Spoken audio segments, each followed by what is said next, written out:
พวกเขาเล่นสำหรับเป็นเด็กน้อยอย่างเงี้ยแต่พระหนูจักจังเพิ่นเล่นคุกกี้ไปตามภาษาเด็กน้อยบางคนก็ตายในระหว่างทำการเป็นเด็กน้อยนั่น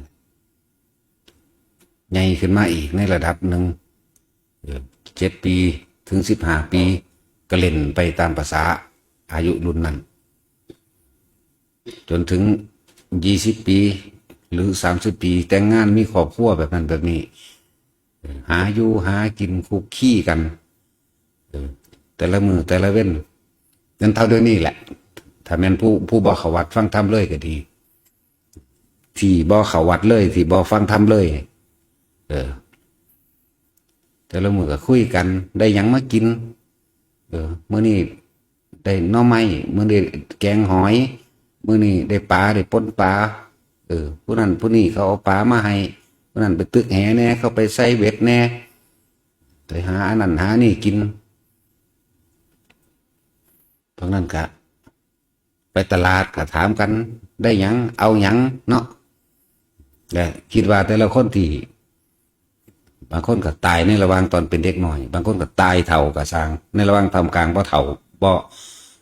อยู่40-50นี่ก็ตามคิดว่าพวกเจ้าคิดว่าสิไปใส่ที่พวกเขาเห็นคนทั้งหลายตายมาเรื่อยตายมาเรื่อยนะ คิดว่าเขาสิไปเกิดเป็นเทวดาเป็นมนุษย์อีกอยู่บ่นี่คิดเบิ่งดีเด้อคิดเบิ่งตัวเองนั่นแหละตอนที่เฮาเป็นเด็กน้อยพอจื้อความใดจำความใดใหญ่ขึ้นมา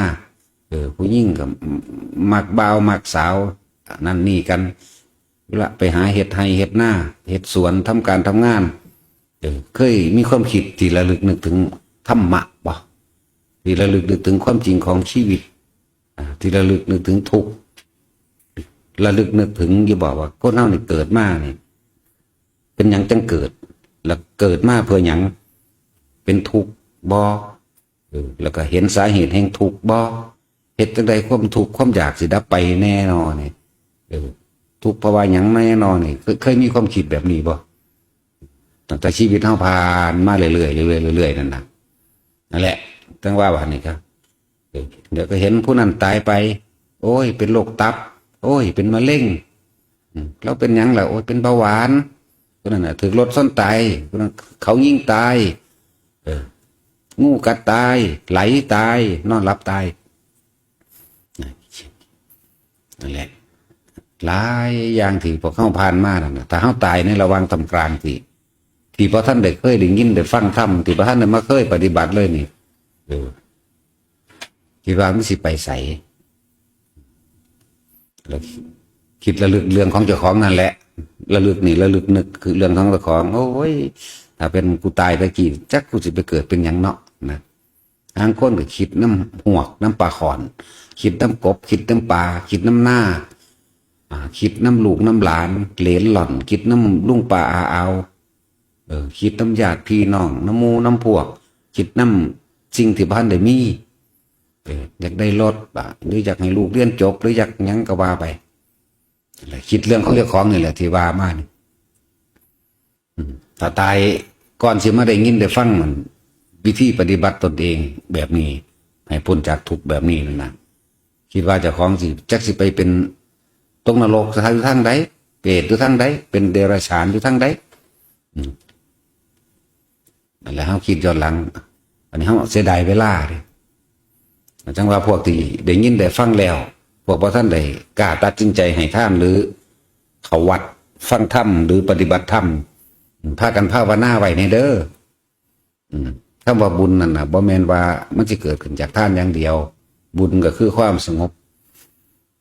สงบนี่แปลว่าสงบปราศจากความคิดในอยากใดอยากดีอยากมีอยากเป็นรักคนนั้นเกลียดคนนี้เด้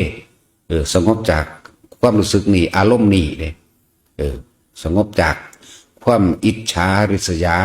สร้างผู้นั้นหักผู้นี้เนี่ยสงบจากความนี้เรียกว่าหาเครื่องอยู่ฝึกตนไว้เองฝึกตนเอาเองเนี่ยเด้อวิธีบอกวิธีฝึกก็บอกเสมอนั่นแหละบางคนถ้าบ่ทันได้เข้าใจว่าจับลมหายใจเป็นแบบไหนทำความรู้สึกกับกายแบบใดก็สวดมนต์ไปอิติปิโสไปก็ได้แต่ละมือแต่ละเว้นนึกอยู่ในใจไว้ บอกว่าสิทำการทำงาน คือระลึกนึกถึงทำความเคารพน้อมน้อมพระพุทธเจ้าคืออดีตที่ท่านที่ผ่านมาจังสิบางคนก็บอกว่าไอบ่ว่าจามบ่ว่าสิคิดหยังกระสร้างคิดหยังบ่ออกปุ๊บเนี่ยนะโมพุทธัสสะบางคนก็นะโมธรรมัสสะบางคนก็นะโมสังคัสสะบางคนก็พุทโธพุทโธพุทโธพุทโธไปเรื่อยเด้บางคนก็สวดอิติปิโสไปยาวจนจบกลับไปกลับมาบางคนกันนะโม3จบล่ะเลยยาวไปเลยบ่ว่าบ่รู้จะจบให้ทำความคิดตัวนี้ให้มันไปเกาะสิ่งที่มันบ่รังแกบ่ทำลายบ่เบียดเบียนบ่อยากได้อีหยังแน่ถ้าระลึกจังสี่มันบ่มีความอยากได้อีหยังดอก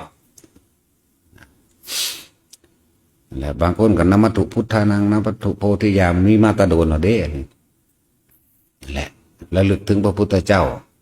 หลายๆองค์เคลื่อนสัมพุทเทอทวีสัญจทวาตสัญจะเนี่ยมุนี่มันก็ระลึกถึงพระพุทธเจ้า3 ล้านกว่าพระองค์มั่ง5 ล้านพระองค์มั่งเท่านั้นเท่านี้พระองค์มั่งเด้เพิ่นก็ระลึกมาจังสี่ของเพิ่นนั่นแหละจังว่าพวกที่ฟังอยู่บ่ทันได้มีโอกาสได้มาเข้าก็ระลึกนึกถึงสิ่งเหล่านี้ไว้ฟังธรรมะไปเรื่อยอันใดบ่สบโอกาสคือบ่เหมาะสมกับการฟังทำงานอยู่ก็สวดมนต์ภาวนาในใจตัวเองสวดมนต์บทใดบทหนึ่งก็ได้ที่เฮามักนั่นแหละ ถึงเวลาภาวนาก็คือลมหายใจเฮาเองก็มีอยู่จังซี่ก็เฮ็ดไปมองได้โอกาสใดจังหวะใดที่ฟังทำใดก็ฟังไปเนี่ยซับไปซับมาซับมาซับไปหาอยู่ให้กินไปพร้อมใจเฮาว่าหันได้เด็ดเดียวพ่อสิตัดขาดจากลูกจากผัวจากลูกจากเมียจากหนี้จากสินจากทุกอย่างนั่นแหละว่าสะสมไปเรื่อยสะสมไปเรื่อยตัวว่าแม่นจะไม่เฮ็ดเอาทีเดียวได้เลยดอกตะกี้ดำหน้าอยู่ดำหน้ากับดำหน้าว่าพุทโธเด้ตะกี้พุทโธเสียงรถไถกับพุทโธเห็นยังกับพุทโธภาวนามาตลอดอยู่แล้ว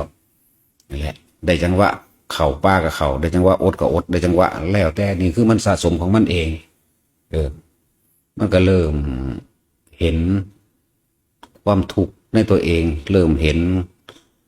ร่างกายในตัวเองว่ามันบ่เป็นของจีรังยันยืนเห็น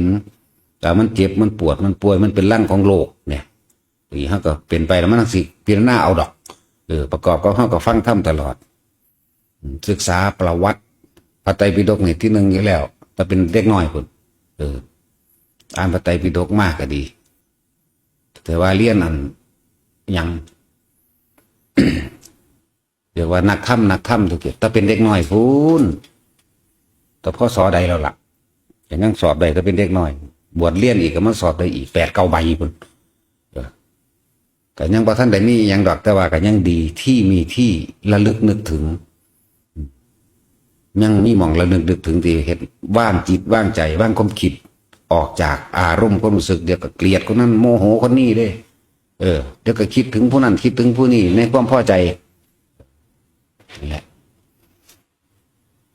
แต่ว่ามาเรียนเน้นอยู่คนนะตัวนี้ได้ดีอยู่ตัวนี้แต่ว่าคือวานั่นแหละธรรมดาก็ได้จากการสังสมมาเรื่อยๆจังสันปิดเทอมปั๊บออกป่าโหลดจักพระองค์ใดมาส่วนบ่หูจักเพิ่นเลยว่าแต่ปิดเทอมคือจังเพิ่นหูจอบเพิ่นเฮาอยู่นี่แหละหูจักที่หลังดอกอันความนี่บ่แม่นหูจักตอนนั้นดอกพอแต่ปิดเทอมปุ๊บ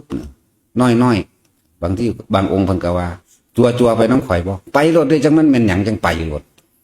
บ่จักไผเป็นไผจังไปโลดพูนหอดเชียงใหม่เชียงรายลำปางทำวัดทำพระสบายพุ่นดอกค่ำห้วยน้ำลิ้นไปแต่ว่าที่จริงมันหูจักที่หลังได้นี่ตอนไปนั้นบ่ได้จักหยังดอกไปยังสั้นแหละเพิ่นพาไปยังได้ก็ไป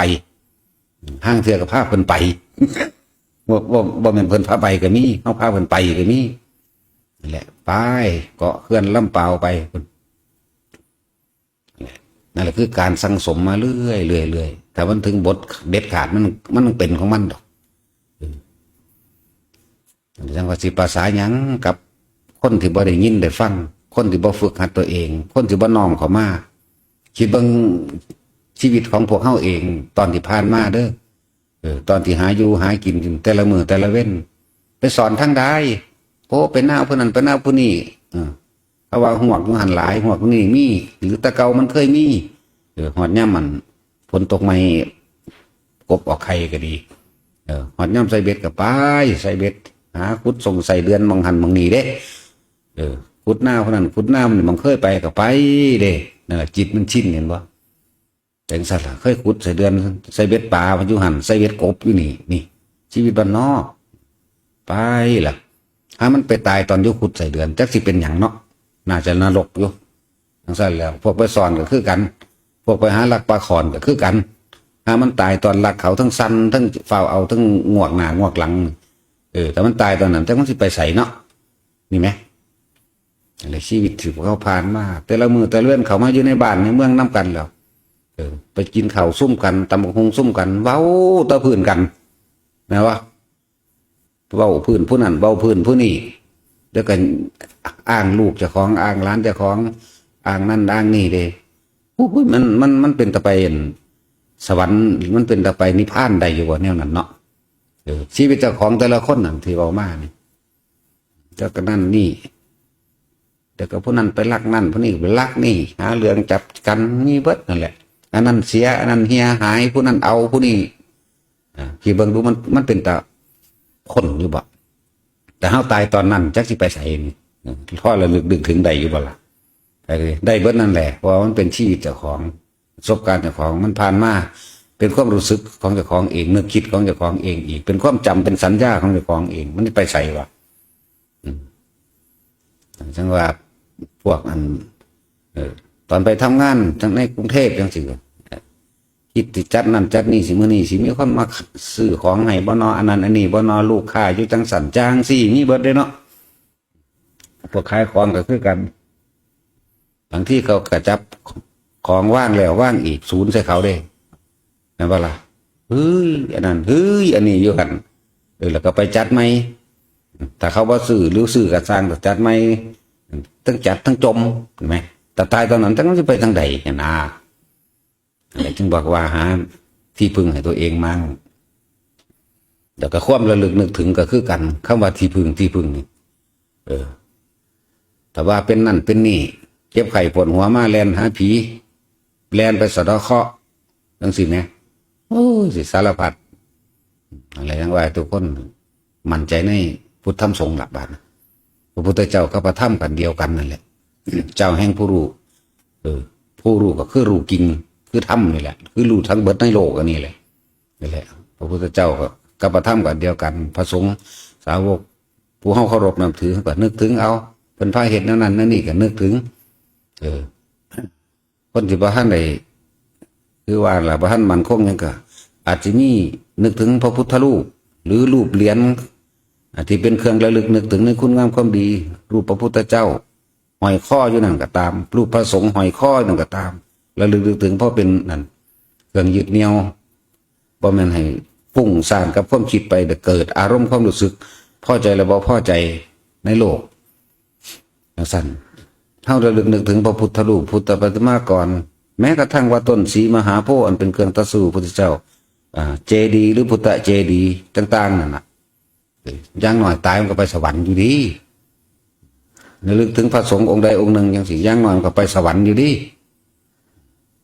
นั่นแหละไปสวรรค์อยู่แต่ระลึกแนวโมนี่หรือระลึกนึกถึงบทสวดมนต์ก็ไปสวรรค์อยู่พุทโธก็ไปสวรรค์อยู่ถ้าผู้ใดเข้าสู่ลมหายใจให้จิตตั้งมั่นได้แล้วเห็นความเกิดดับได้แล้วไม่แน่อันนี้เข้าใจบ่ล่ะนี่มองมันสิในระหว่างสิเปิดประตูนิพพานใดหรือบ่นิพพานใดนี่ลมหายใจยิ่งพวกเฮาฟังอยู่เรื่อยเลยความเห็นต่างๆมันบ่ขัดบ่แย้งกับเพิ่นกันแล้วกันนะเพราะว่ามันเป็นชีวิตจริงของเจ้าของเองซึ่งตัวเองก็บ่เคยนึกถึงถ้ากูตายตอนพวกผู้ชายถ้ากูตายตอนไปตึกแหตอนไปไซเบ็ดตายเป็นตอนไปหาอยู่หากินบังหันบังนี้กูจักสิไปใส่เนาะนี่ไหมแต่ผู้หญิงเขาว่าฝนตกฟ้าห้องไปลกกงลกกาอย่างหางูกัดตายจักสิไปใส่นั่นแหละหาสอนหานั่นหานี่หารับจ้างเหตุงานก่อสร้างหลายอย่างแต่ตกบางพวกก็ตกตึกตายบางพวกก็ พิการจังซี่แม่เนาะจังว่ามาฝึกเอาไปก็ดีนี่เป็นวิธีที่สามารถทำได้ทุกตลอดการทุกเมื่อเพราะว่ามันอยู่กับเฮาเองสติคือความนึกได้ลมหายใจก็อยู่ในหูดังเฮาเองดูกับลมหายใจเขาออกดิบ่แน่เด้อันนี้พวกนี้เด้อคนที่นอนป่วยเต็มโรงพยาบาลอยู่นั่นหรือนอนป่วยอยู่เฮือนนั่นถ้าบ่ได้ยินฟังธรรมเนี่ยมันสิโอดครวญเด้โอดครวญโอดโอยปุ่นห่วงให้ห่วงหน้าห่วงเงินห่วงหนี้ห่วงลูกห่วงหลานมันสิถามหาผู้นั้นถามหาผู้นี้ความคิดมันสิระลึกนึกถึงสิ่งที่เคยทำมาเด้นึกถึงสัญญาอดีตความจำต่างๆแต่เป็นคนที่เคยเป็นนายพรานไปหาเอาพวกเคยไปยิงหนูพวกเคยไปต้อนนกเขาจังสิเคยพาหมาออกป่าล่าเนื้อจังสิมันสิคิดไปตอนนั้นแหละแล้วบาดมันสิตายในระหว่างอาทิตย์หนึ่งมันหนึ่งมีเด้นิมิตต่างๆมันจะเกิดขึ้นเดี๋ยวก็เป็นคือจังหมาไรเนื้อนะทึบอยู่หันแหละมั่นในอารมณ์เจ้าของเองนี่หันบางที่มันหมาแลนเข้ามาห้องคือเป็นหมากัดเจ้าของได้บ้านี้ตัวนี้ติดเร็วๆได้แต่มันได้เกิดนะติดในตาเท่านั้นแหละเดี๋ยวก็ค่อยเราหวาดเราแวงเราบ้างพะวงอยู่ในหันโอ้มันมาแล้วและหลายอย่างบางคนก็ห้องคือไก่บางคนก็ห้องคือหมูบางคนก็ห้องคืองัวคือควายอู้อีกอยู่สั่นแหละแต่ผู้ใดดูแลหมายถึงผู้ดูแลคนป่วยลักษณะนั้นพยายามหาภาพเนื้ออื่นมาใส่ให้มาเปลี่ยนให้เด้อจะไปบอกภาวนามันบอกภาวนาหรอกอาศัยลูกฟุกเอารูปพระสงฆ์นะหรือเอารูปพระพุทธเจ้านะไปตั้งไว้ในเบิ้งเพราะมันได้เป็นสิ่งระลึกนึกถึงอยู่ดีนี่แล้วเอารูปนั้นไปตั้งไว้ให้เบิ้งแต่บอกว่าพุทโธเด้ออีแมนมันต้องสิถีบแหละบางคนมันด่าพระพุทธเจ้าซ้ำตัวพุทโธหาพ่อหาแมงไปเลยเด้อแต่มีเด้เคยมีอยู่แหละเอารูปตั้งไว้เบิ้งโลดหานสงบใจได้แต่คนพ่อมีฟังแน่มันบ่มีนะครับเปิดธรรมะนั่นแหละให้ฟังโลดตอนบอกคนป่วยเด้อแล้วก็ผู้ดูแลคนป่วยฟังบ่ฟังกับสั่งหยัดเหยียบใส่โลดตั้งรูปพระไว้ทั้งเปิดธรรมะให้ฟังฟังอะไรก็ฟังไปเถอะมันต้องสิมีถือดอกหน้าในความรู้สึกนั่นนะและจังหวะสำหรับผู้ดูแลคนป่วยอย่าถิ่มธรรมะมาแน่มันบ่แน่เด้อันแนวโมนี่ ใครครวนผิดหน้าในธรรมก็มีเด้คือเคยเบาธรรมบทในฟังอยู่นั่นแหละลูกบวชเป็นพระเธอพระนุ่มพลพรนั่นเป็นนายพรานเวลาไข่มันขึ้นจะก็เดี๋ยวลีกบอกลูกเจ้าของลีกคนไม่ได้บวชโดยศรัทธาได้บอกกับลูกกับกูมึงอะไรแต่ว่าลูกบวชเป็นพระก่อนเด้เลยเอาพอมาบวชพอไปว่าได้แล้วไอ้ลีกมาสิกัดข้อสูได้น่ะไล่มันออกทำแม่ผู้ลูกได้เข้าใจแล้วเพราะว่าฟังธรรมแล้วมาเปรียบเทียบโอ้ตอนนี้พอกำลังมีคตินิมิตอันไปทางนรกแน่นั่นบอกงูภิกษุสงฆ์สามเณรซอยกันเอาดอกไม้มาว่างเป็นถาดไว้ว่างให้เหลียวเห็นพระเจดีย์เอาออกไปข้างนอกก่อนเอาไปนอนเดี๋ยวพุ่นเอาไปนอนเบิ่งดอกไม้เหลียวไปใส่พุ่นพระเจดีย์นะตอนนี้โอ้ยลีกพอสิไปแล้วอุ้ยสวรรค์อันวิมานหลังนั้นก็งามหลังนี้ก็งามลีกพอสิไปแล้วจังสันล่ะโอ้รถทิพย์จังสันจังสี่ก็เว้าไปพอดีใจขาดไปสวรรค์นั่นแหละผู้ดูแลคนป่วยต้องเอาหรือจะเปิดธรรมะฟังโหลดตะกี้พุทธเจ้าเทศนั้นในพระคุณสูตรภิกษุเพิ่นป่วยเป็นโรคเริ่มเป็นตุ่มไข่เต็มแตกออกตามหัวปูมือนี่พุทธเจ้าก็แสดงธรรมไปเรื่อยพุทธเจ้าออกมาบรรนานก็ตายไปอรหันต์เฉยไหมธรรมดาป่ะจังสั้นแล้วจังว่าทั้งพระพุทธรูปก็ตั้งโลดพระพุทธรูปก็พุทธสงฆ์นี่แหละของจังหวะพระสงฆ์รูปพระสงฆ์องค์ใดองค์หนึ่งที่เคารพนับถือรูปหลวงปู่มันหลวงปู่บัวจังสีนะ หรือองค์ใดที่เขาเจ้าอาจจะเคยระลึกนึกถึงพ่อใดเป็นเครื่องว่าเคยไปกราบหลวงปู่ผางอยู่หลวงปู่ฟันอยู่หลวงปู่คูนอยู่มันนี่หลวงปู่องค์ใดก็สร้างเธอเอาเธอหน้าแต่เป็นถ้าเขาบอกถึงในจักน้อยนั่นนะหรือพระพุทธรูปมันแหละก็ได้พระพุทธชินราชนั่นนะแต่ทั้งนั้นแต่ก็เปิดถ้ำจัดเยียดโลดเปิดถ้ำจัดเยียดเข้าไปใส่หูนั่นแหละหาบลูทูธบลูทูธยังก็ได้ตัวโทรศัพท์มันก็ต่อเอาตัวอะไรเบิ่งไปเหตุไปนั่นแหละบางที่คนเฮาบาดมันนั่นมันดิ้นร่นเข้าไปกับคักมันจับใส่ถ้ำก็มีเด้พิจารณาถ้ำเขาคักมันว่างของมันเองเลยจับลมหายใจเสือกตายซ้ำไปนิพพานก็มีเด้อนั่นแหละพอ